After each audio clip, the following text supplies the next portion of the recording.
기도합니다. 주님 감사합니다. 우리에게 새날 주심에 감사합니다. 날마다 맡겨진 하루하루를 복되게 살도록 말씀으로 우리를 깨우쳐 주옵소서. 말씀이 우리에게 귀한 꿀송이보다 단 말씀으로 와닿게 우리 마음을 열어 주옵소서. 예수님의 이름으로 기도합니다. 아멘. 잠언 22장 17절에서 29절까지의 본문, 진리의 귀를 기울이라 라는 제목의 말씀 함께 나누겠습니다. 우리가 살아가는 이 시대에는 온갖 소리로 가득 차 있습니다. 유튜브, SNS, 또 뉴스들, 또 사람들과의 대화를 통해서 수많은 말들을 우리는 들으며 살지요. 그리고 그 말들 속에서 누구나 자신이 옳다라고 주장합니다.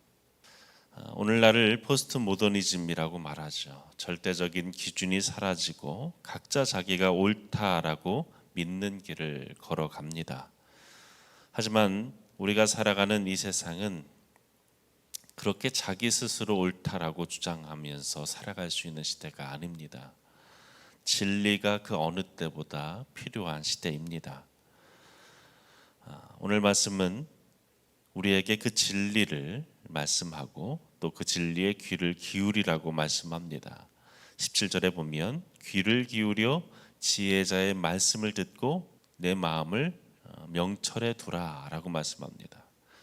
귀를 기울이라 라는 말은 히브리어로 나타 오젠이라는 말인데, 나타 하면 기울이다, 오젠은 듣다 이런 말입니다. 그냥 듣는 것이 아니라 몸을 기울여서 듣는 상태를 말하죠. 우리가 어린 아이에게 혹은 나이가 많은 연장자에게 이 귀를 기울여서 더 잘 들으려고 몸을 그에게 기울이는 것처럼 하나님의 말씀을 잘 듣기 위해서 주의해서 들으라 이런 말입니다.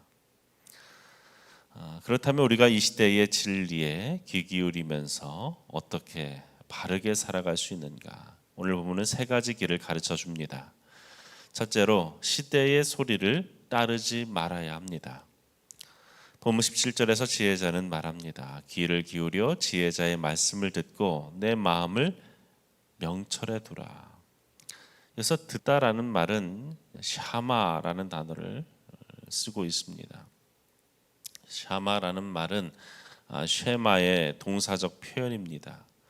그러니까 우리가 그냥 귀로서만 듣는 것이 아니라 행동으로서, 삶의 모습으로서, 실천하는 모습으로, 행위로서 나타나야 한다는 것이죠. 마음에 새기고 삶으로 살아내야 합니다.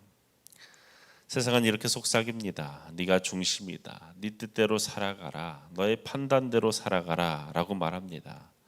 하지만 성경은 우리에게 말씀하는 것이 진리의 말씀을 듣고 그 가운데 행하며 살아가라 라고 말씀합니다. 24절과 25절은 우리에게 경고합니다. 노하는 자와 다투지 말며 성내는 자와 사귀지 말라. 그 올무에 걸릴까 하노라. 그래서 올무라는 단어는 모케쉬, 짐승을 잡을 때에 사용하는 덫을 말하는 것이죠. 그러니까 세상의 소리는 우리로 하여금 덫을 놓아서 거기에 빠져들도록 만든다는 것입니다. 그래서 세상과의 잘못된 관계를 맺으면 그 덫에 걸려서 우리의 마음을 빼앗기고 우리의 영혼마저 흔들릴 수 있다라는 것을 말씀하는 것이죠. 여러분, 세상의 목소리를 따르지 말고 하나님의 말씀에 귀 기울이시기를 바랍니다. 그리고 그 들은 말씀, 귀 기울인 그 말씀을 우리의 삶으로 살아내시기를 바랍니다.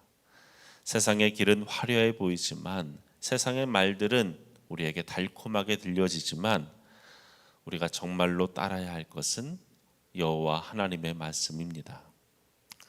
둘째로 말씀의 진리를 마음에 새겨야 합니다. 본문 18절에 이렇게 말씀합니다. 내 마음을 내 지식에 두라. 이것을 내 속에 보존하며 내 입술 위에 함께 있게 함이 즐거움이 되리라. 마음이라는 단어는 히브리어에서 레브라는 단어입니다. 어떤 감정을 말하는 것이 아니라 우리의 생각과 의지, 삶의 중심을 말하는 것이죠.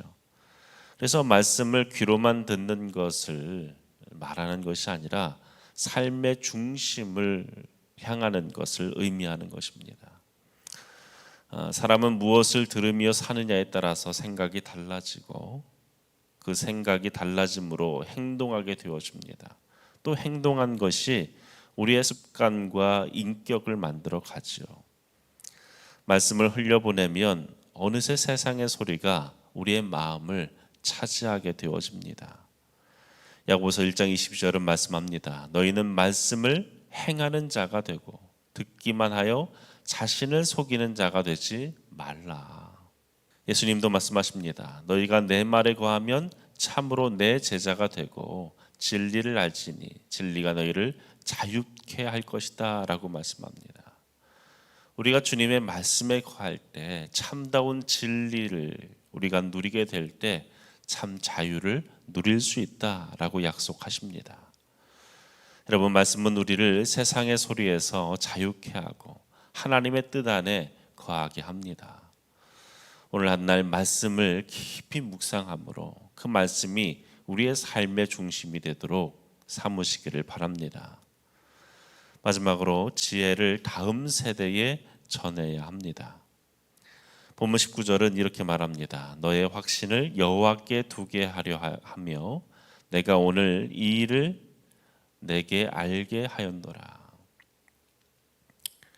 여기서 확신이라는 말은 히브리어로 밉다크, 흔들림 없는 신뢰, 든든한 기초, 이런 말을 밉다크라고 말합니다.